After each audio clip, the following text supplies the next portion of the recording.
Welcome back to the Tina and La Show. I'm Tina. And I'm La. And today we're going to be talking about what is the number one mistake that pushes men away.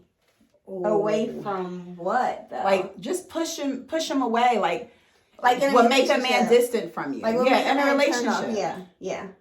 You want me? Let me go first. Yeah, you can go first because I got to think about this subject. By the way, we just wing it off the top. We really don't know what we're going to talk about. It's just like off the well, dome. I feel as though I don't push men away. It's like, no. No, I really don't, though, because, it's like, I feel like if I was to think of stuff, like being a woman and having a bunch of female friends and family members and mistakes that happen, men make a lot of mistakes, but as women, I just think that sometimes we crowd our men. Or like we just do too much to kind of like not give them their space. I feel like when you first meet a man in the beginning, he's doing all the pursuing, all the chasing. He's so like obsessed with you. He's so into you. He's so in love with you. And you got this like, don't sweat me. It's always like that in the beginning. But then in the end, it's like you're more in love with him and he's running away and you're doing the pursuing and the girl is grabbing the seat. I feel like that's what we messed up. I feel like we have to have that mental note. It sucks to have to play games in the relationship. Like, I don't want to act like I'm not beat for you right now. If I want to love on you and mush on you and call you and tell you I love you just because I want to. But I feel like, especially in the beginning of the relationship, you have to play the game. You have to say, okay, I already called him 2 times. Maybe I won't call him a 3rd time. Maybe I should let him miss So you're talking me. about like if you first meet somebody and you really like them, you're trying to take it to the next level? Is that what you're talking about? I think across the board. Yeah. Because I feel like people get content and complacent in their relationship and they grow bored. And I feel like it should always be some sort of challenge, or I feel like your mate should always know that there's a strong possibility that he can lose you. Like, don't get too comfortable with me that you think I won't walk out this relationship because you think I love you too much. I will still leave. And I think men start thinking she ain't going nowhere because we just start over loving them. And it sucks that we can't just over love them and be okay with it. But sometimes some men you need to pull back a little bit to allow him to love you. We love so much that we're not allowing them to love us. Like, give them a minute to like hug us. We don't always have to be the hugger. Yeah. Well, I feel like, now that I think about it, is that sometimes we give men too much of us.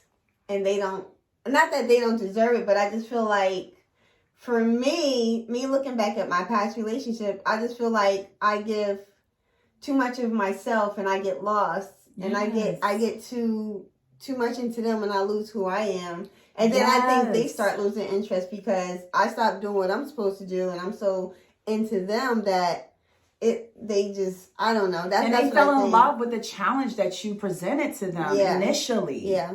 And now that challenge is gone. And if they just so happen to bump into who you are, girl. You know.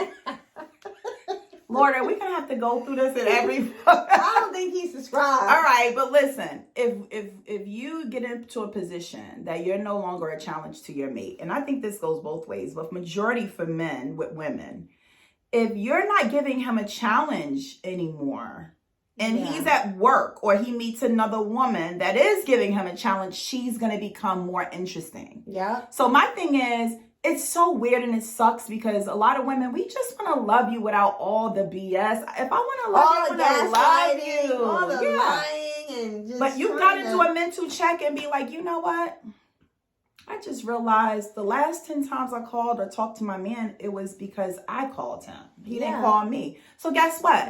Let him call you. And when he do call you, put him on hold. Don't answer the phone and just be like, I'm busy or I'll call you back. But stop always being so available. Now, if you're married and y'all booed up and y'all been together forever, then do you. But if you're in that 1 to 3 year thing, I feel like that's where it starts to get, because you're not new coochie anymore. You're older coochie if you're in like the 2 to 3 year thing. You're not like this new, we haven't sex. Right, you're over the newlywed phase. I mean, the coochie's still good, but it's not new. So he's gotten comfortable. He's not, like, the excitement isn't gone, but it's not like, over the top for either of you. You're just like in this comfortable area, and that's where it gets dangerous. So if you start over loving, it could get to a point that you just start pushing him away. Just do a little. I don't think I'm gonna ever over love again in my life.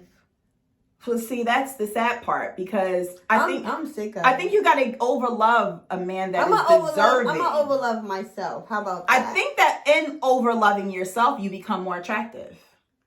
Okay. Because I over love myself. You know what I mean? You know how I do it. I'm like, look, okay.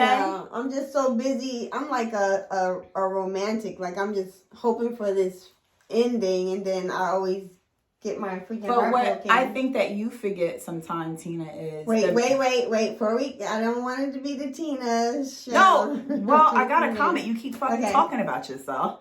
This is the thing. That's true. If you're gonna pull into your personal area, I want to have a comment on it. Okay. What you don't understand is the guy actually fell in love with you for the way you loved yourself initially, and then you abandoned that and just started loving him. Like, you didn't see your light without him, but he was seeing your light by yourself. So you had your own light that was pink.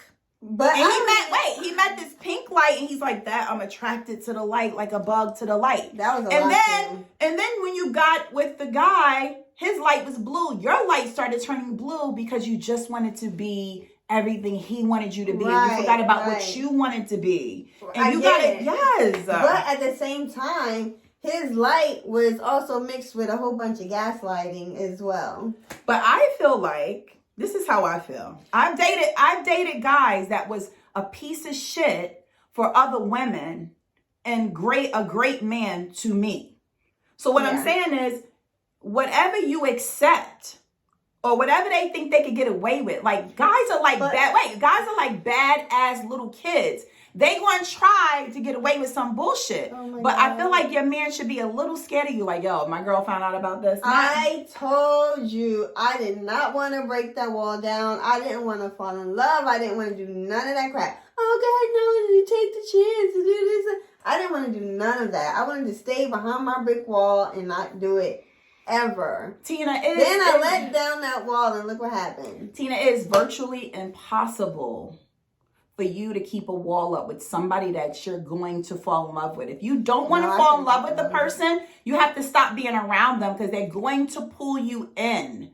Especially if you tell yourself, I don't want to be in love with this person, you're going to really fall in love with them, because your body's going to want to do the opposite of what you're trying to keep yourself from doing.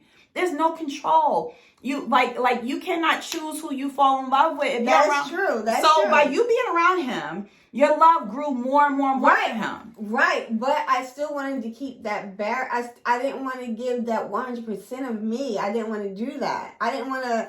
But then you're cheating yourself, because I feel like, this is how I feel. I got cheated in the end. I could love 100% and still let a motherfucker know, I will leave you, try me. Like, and I feel like any relationship I've been with, they believe me. And the one person that didn't believe me woke up and I was gone. Yeah. All right? And I bet you they believe me now. Yeah. This is the thing. I will love you till the cows come home. You think I love you more than anything else in this world. And the second you fuck up, you be like questioning yourself, did this girl ever love me a day in her life? Because how could she just leave me that easy? It's not easy. It's just I'm choosing myself. So what I'm saying to you is, when I am going to be in a situation of love, I want to love I want to love from my toes, because the experience of loving in itself is so beautiful that I wouldn't want you not to. I would rather experience love and suffer a broken heart than never experience love a day in my life. Not me. I'd rather just. Well, this is where it comes in. You can't over love to the point that you're not allowing them to show their hand. Yeah. You show your hand all the time, like in spades. You're going to lose. Like, you got to keep your hand to yourself sometimes. I'm just so giving and so whatever that I just feel like sometimes it's just so draining. But anyway, let's get back on the subject. This is the subject. Like, what not to do?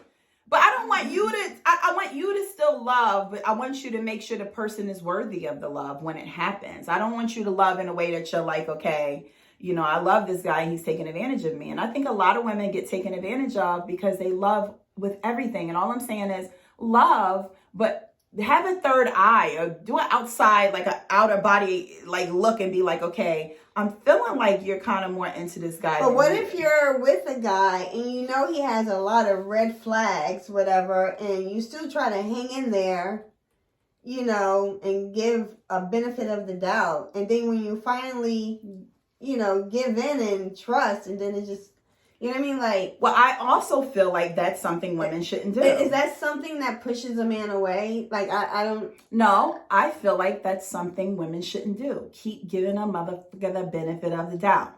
Like, if you see him doing shit, wait, let me say this, because sometimes you're so in love, you don't see I seen his bullshit. Or you bullshit. Stay past the bullshit. I stayed past the bullshit. I know. I did. I stayed past the bullshit. I know, but what I'm saying is at some point, hoping for love. Yes, but it was love there, but hoping for a better future ending. Yes. Yeah. But what I saw on the outside, and sometimes it's hard because the word love is blind is serious as hell. What I saw is you were still blinded and you wanted to hold on to the hope that this person will actually make through and make right on the words that he told you. And I saw that it was never going to happen, but it wasn't my place because I didn't want to just be this Debbie Downer and be like, oh, no, full of shit, you know? I kind of knew it was never going to happen, but I was just hoping, you know how you just hope and pray like I'm that one day, chance. Yeah. One day it's going to be, he's going to have an epiphany and be like, bing. And no. But I also don't think that it should hurt you from love because I've been hurt and I've been let down. But I walk away, and when I start a new relationship, it's going to be a new, and I make it clear what I want and what I don't want. And if I see signs of bullshit, I'm out. Like, yo, I saw this bullshit before. I know this story. I done read this book all the way to the last chapter. Not again. So I don't think you should just completely give up on love. I think that you should just be open to it. And know that there are good men out there somewhere, but it is truth in kissing a million frogs before you find your prince. He was just another frog dog. That's his name, frog dog. But Tina, I feel like, you know, at the end of the day, teach people how you want to be loved, but you also got to treat your relationship like a business. Like, is this going to be beneficial for the business? If I do this, am I hurting the business? I just feel like all men are liars. Wow. That's a whole nother topic. I don't think that all men are liars. I think that they lie. Everybody has their one. And I feel like you're so sweet. And I feel like that's another thing that we as women do. We love so much that, like I said, I feel like men are like, that's my toy. I want to play with it until I find another toy to play with if it's no longer challenging for him. And I feel like when we overlove a man that's not ready for it, receiving of it, or any of those things, I think that when you overlove them, it ends up pushing them away, or it's not as exciting because they don't have to put any chase into it. You always got to leave a position that you have to chase me. I don't care if you 10 years in. But I think that my situation, it was more of the fact that I was being used in the situation so he can get over whatever he was going through. Like, I was just there as a vice to help him. He was miserable at home. Helping him get through something. And you were his painkiller for his headache. And yeah, I was his getaway from his real life. Which is really, really And then when he finally got his thing, whatever, settled, then, you know, he was free as a bird. He didn't need me no more. And I think that it is fucked up. But I feel like this. Can I do this?